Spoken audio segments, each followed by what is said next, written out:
శ్రీకాకుళం జిల్లా భోగాపురం సమీపంలోని పొలిపల్లి పంచాయతీలో టీడీపీ జాతీయ ప్రధాన కార్యదర్శి నారా లోకేష్ యువగలం ముగింపు సభ జరిగింది. ఈ సందర్భంగా ఎచ్చెర్ల నియోజకవర్గం నుండి టీడీపీ నాయకులు, కార్యకర్తలు, అభిమానులు తదితరులు భారీగా తరలివచ్చారు. అయితే కలిశెట్టి అప్పలనాయుడు వర్గానికి చెందిన టీడీపీ నాయకులు, అభిమానులు మాట్లాడుతూ ఈసారి ఎచ్చెర్ల నియోజకవర్గం నుండి ఎమ్మెల్యే అభ్యర్థిగా కలిశెట్టి అప్పలనాయుడును టీడీపీ ప్రకటించాలని తెలిపారు. 4.5 సంవత్సరాలలో కలిశెట్టి ఎన్నో సేవా కార్యక్రమాలు నిర్వహించారన్నారు. కరోనా కష్టకాలంలో కూడా ఆక్సిజన్ సిలిండర్లను సరఫరా చేస్తూ ఎంతో సహాయం చేశారన్నారు. ఎచ్చెర్ల నియోజకవర్గం ఎమ్మెల్యేగా కలిశెట్టి అప్పలనాయుడుకు టికెట్ ఇవ్వాలని కోరారు. ఇక్కడ మనతో పాటు కొంతమంది టీడీపీ నాయకులు ఉన్నారు. ఒకసారి వాళ్ళని అడిగి తెలుసుకునే ప్రయత్నం చేద్దాం. చెప్పండి సార్, ఈ యువగలం కార్యక్రమం ఇంతటి విజయం సాధించడానికి గల ప్రధాన కారణం ఏంటి? ఈ యువగలం పాదయాత్ర అనేది ఒక స్ఫూర్తితో ముందుకు తీసుకురావడం జరిగింది. యువగలం అనేది యువతకు ఉద్యోగం కల్పించడానికి, అదేవిధంగా ఈ యొక్క రాక్షస పరిపాలన నుంచి అంతం కొట్టడానికి ఈ యొక్క యువగలం అనేది ముందు స్టార్ట్ చేయడం జరిగింది.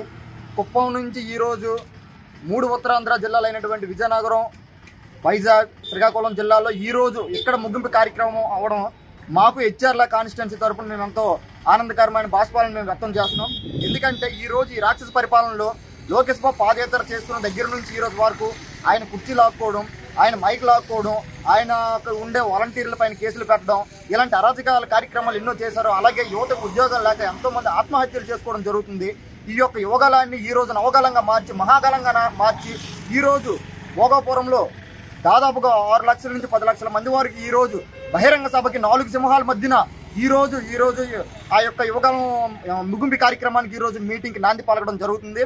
అదేవిధంగా ఈరోజు ఎచ్చెర్ల కాన్స్టిట్యున్సీ నుంచి, ఎచ్చెర్ల మండలం నుంచి, ఎచ్చెర్ల హెడ్ క్వార్టర్స్ అయిన ఎచ్చెర్ల గ్రామం నుంచి ఈరోజు కలిశెట్టి అప్పలనాయుడు గారి ఆధ్వర్యంలో దాదాపుగా ఒక 100 నుంచి 200 మంది వరకు మనం జనాల్లో తరలించడం జరిగింది. ఈ యొక్క జనాలకి రణస్థలం దగ్గరలో భోజనం ఏర్పాట్లు చేశాము, మరికొన్ని వసతులు ఏర్పాట్లు చేసాము. మధ్యాహ్నం వాటర్ బాటిల్స్, లేదనుకుంటే మజ్జిగ ప్యాకెట్లు ఇటువంటివి మహిళలకు ఏర్పాటు చేయడం జరిగింది. ప్రత్యేకమైన వాహనాల్ని ఆ యొక్క ఏదైతే మేము స్పాట్ పెట్టామో స్పాట్లో పార్కింగ్ కూడా కల్పించడం జరిగింది. అప్పలనాయుడు గారి వెనకాతలు మేము తిరగడం కానీ, లేదనుకుంటే అప్పలనాయుడు గారి నాయకత్వం ఎందుకంటే కోరుకుంటున్నాం. కాన్స్టిట్యున్సీకి దాదాపుగా 15 సంవత్సరాలు అవుతుంది. ఈ రోజుకి నిరుద్యోగ కొరత ఎక్కువ అవుతుంది, కానీ ఎవరు కూడా పట్టించుకోవడం లేదు. కనుక అప్పలనాయుడు గారు వస్తే మంచి జరుగుతుంది, కాన్స్టిట్యున్సీ బాగుంటుంది. రోడ్లు, రవాణా, తాగునీరు వంటి ఎన్నో కార్యక్రమాలు ముందుకి చేపట్టడం జరిగింది. కరోనా కష్టకాలంలో కూడా ఆయన ఎంతోమంది ఆక్సిజన్ సిలిండర్లు ఎన్నో హాస్పిటల్కి ఇవ్వడం జరిగింది. కనుక ఆయన యొక్క స్ఫూర్తి, ఆయన యొక్క దృక్పథం, ఆయన యొక్క పట్టుడి ఇవన్నీ కూడా మేము ఆయన యొక్క మా నడవడికలో నడవడానికి మేము ముందుకు పోతున్నాం. మాతో పాటు కూడా మా యొక్క నాయకత్వంలో మేము నడుచుకొని పోతున్నాం. రానున్న రోజుల్లో కలిసి అప్పలనాయుడు గారికి టికెట్ ఇవ్వాలని చెప్పి మేము ఒక ఎచ్చెర్ల కాన్స్టిట్యున్సీ నుంచి మాకు ఒక డిమాండ్ ఉంది. ఆ డిమాండ్ని మేము వ్యక్తం చేస్తున్నాం. ఖచ్చితంగా చంద్రబాబు నాయుడు గారు ఆయన చేసే పనులు కానీ, ఆయన చేసే వర్క్ కానీ ఇవన్నీ కూడా ఇంటెలిజెన్స్ రూపంలో చూసి ఆయనకి టికెట్ని కల్పిస్తారని మరీ ఈ యొక్క ఎచ్చెర్ల కాన్స్టిట్యున్సీ నుంచి తెలుగుదేశం కుటుంబ సభ్యుల నుంచి మేము వ్యక్తం చేస్తున్నామండి. అయితే ఈ యువగలం కార్యక్రమం ద్వారా మీరు అనుకునే లక్ష్యాలను సాధించగలిగారా?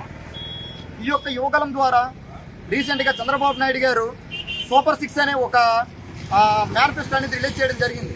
ఈ యొక్క సూపర్ 6ని ఐటీడీపీ అనే గ్రూప్ ద్వారా మేము ప్రతి ఒక్కరు కూడా తెలియజేయడం జరుగుతుంది. ఈ యొక్క ఐటీడీపీ గ్రూప్ ద్వారా ఏంటంటే తెలియజేస్తున్నాం, ఎవరైతే అన్యాయాలు చేశారో, ఎవరైతే అక్రమాలు చేశారో, ఎవరైతే దోపిడీలు చేశారో, రాష్ట్రంలో ఎటువంటి డెవలప్మెంట్ కనిపిస్తుంది. పోలవరం ప్రాజెక్ట్ తీసుకోండి. ఈ రోజుకి పోలవరం ప్రాజెక్ట్ చంద్రబాబు నాయుడు గారు 90% ఫినిష్ చేసి ఈ రోజు అనధికారంగా ఉన్నారు. ఈ రోజుకి జగన్మోహన్ రెడ్డికి అధికారంకి వచ్చిన తర్వాత 10% కూడా దాన్ని పూర్తి చేయలేని దాఖలు ఉన్నాయి. ఇటువంటి కార్యక్రమాలన్నీ కూడా సూపర్ 6లో పెట్టి ఐటీడీపీ అనే ఒక గ్రూప్ అలౌట్ చేసి, ఈ ఐటీడీపీ గ్రూప్ ద్వారా ప్రతి ఒక్కరు కూడా రాష్ట్రంలో ఎంతమంది అయితే యువతలు కానీ, విద్యార్థులు కానీ, లేదనుకుంటే మహిళలు కానీ, లేదనుకుంటే వృద్ధులు కానీ ఎంతమంది ఉన్నారు వీళ్ళందరూ కూడా స్మార్ట్ ఫోన్ ద్వారా వీళ్ళందరూ కూడా చేరదీయడం జరుగుతుంది.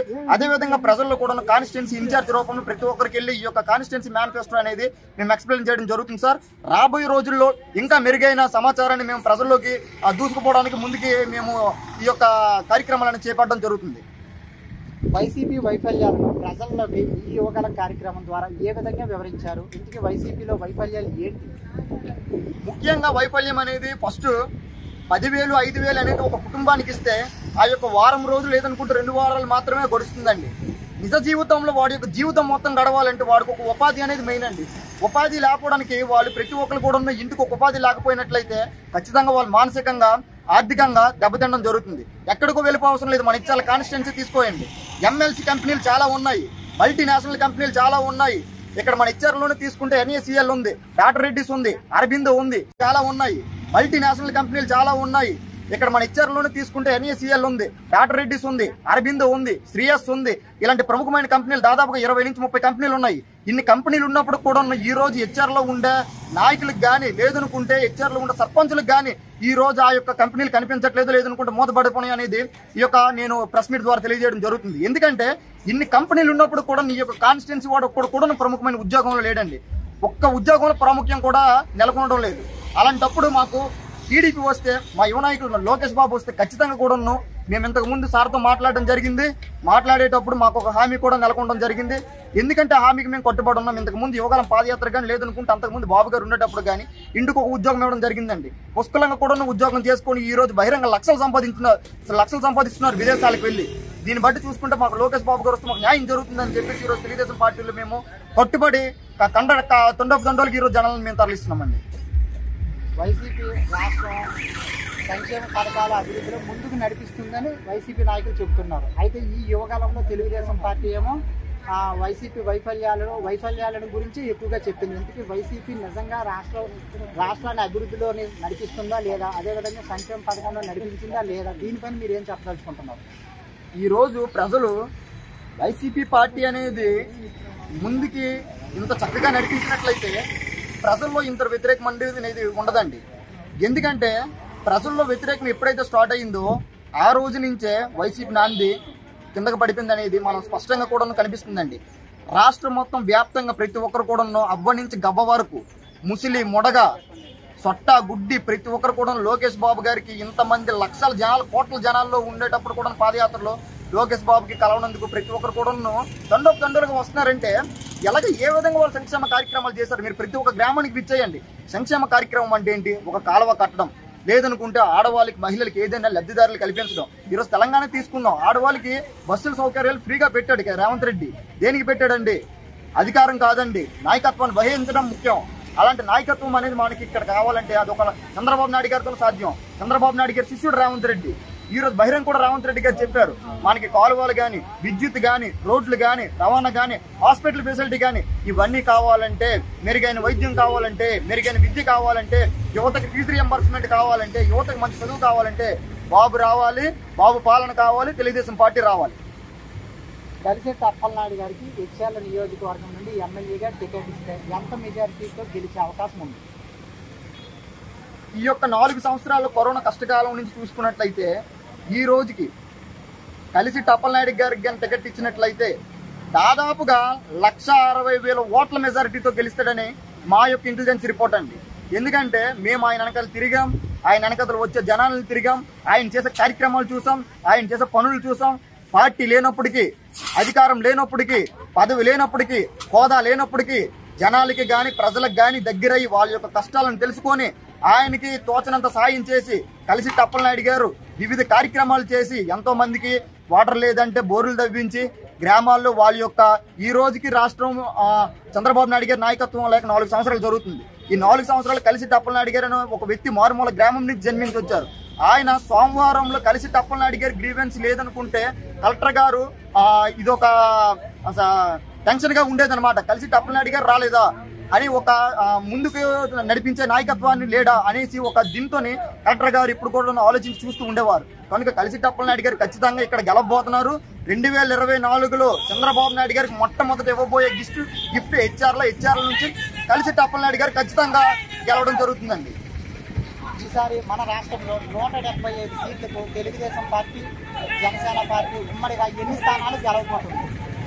దాదాపుగా 175 సీట్ల దగ్గర నుంచి 150 నుంచి 160 సీట్ల దగ్గరలో ఖచ్చితంగా చంద్రబాబు నాయుడు గారి నాయకత్వాన్ని వహించే అవకాశాలు కనిపిస్తున్నాయండి. ఎందుకంటే ఈ రాష్ట్రంలో చాలా మంది వైసీపీ ఎమ్మెల్యేలను వహించే అవకాశాలు కనిపిస్తున్నాయండి. ఎందుకంటే ఈ రాష్ట్రంలో చాలా మంది వైసీపీ ఎమ్మెల్యేలు, మంత్రులు ఉన్నారు. ప్రతి ఒక్కరు కూడా ఈ యొక్క వైసీపీ ఎమ్మెల్యేలు, మంత్రులు చంద్రబాబు నాయుడు గారి దగ్గరికి మరికొన్ని రోజుల్లో పార్టీకి దగ్గరగా అయ్యే ఛాన్సెస్ ఉన్నాయి. కనుక ఖచ్చితంగా 160 సీట్లు కన్ఫామ్ గా తెలుగుదేశం పార్టీ గెలవబోతుందండి. ఇది జనసేన, టీడీపీ పొత్తుతో గెలవబోతున్నామండి. మీరు చెప్పండి, ఈ యువకాలం గురించి చెప్పదలుచుకున్నారు. ఈ యువకాలం అప్పలనాయుడు గారి స్థానాన్ని ఎత్తి ఈవేళ ప్రజల్లో తీసుకెళ్తారు సార్. ఈవేళ కార్యక్రమాలు అన్ని చేసి పెడుతుంటారు. ఈవేళ ఆయన చేసిన అభివృద్ధి ముందు నడిపిస్తుంది. అలాగే ఇంటింటికి బాదులే కార్యక్రమంలో ఇంటింటికి గడప గడపకి వెళ్ళి ఈవేళ పార్టీని బలపరిస్తే ముందుకు కనిపిస్తుందండి. ఈరోజు అతను ఆయన ఎమ్మెల్యేగా ప్రజలందరూ కోరుకుంటున్నారు కావాలని.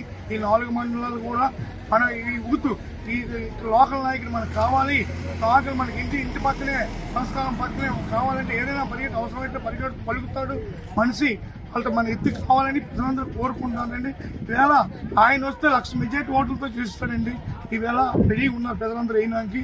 ఇవాళ చేసే అభివృద్ధి, ఆయన చేసే మంచి కార్యక్రమాలు అలాగే ముందుకు నడిపిస్తుంది అప్పలనాయుడు గారు. ఇంటింటికి ఆ రోజు కరోనా కష్టంలో వ్యాక్సిన్ పెట్టి ఇంటింటికి మీ కష్టాలు ఉన్నాయని ఆదుకోవడానికి ఇంటింటికి వెళ్ళాడు. ఆయన ఆ రోజుల్లోనూ ఆయన గ్యారంటీ ఎమ్మెల్యే అవుతాడు, అసెంబ్లీకి వెళ్తాడు, గెలుస్తాడు సార్ గ్యారంటీ అని చెప్తున్నాం మేము. అది ఇక్కడ ఎచ్చెర్ల నియోజకవర్గం నుండి భోగాపురం ముగింపు సభకు యువగల ముగింపు సభకు వెళ్తున్నారు. ఈ సభలో కలిశెట్టి అప్పలనాయుడు ఆధ్వర్యంలోనే జనాలు ఎక్కువగా తరలి వెళ్తున్నారు. అదేవిధంగా ఈ నియోజకవర్గానికి కలిశెట్టి అప్పలనాయుడికి టికెట్ ఇవ్వాలని వారు కోరుకుంటున్నారు.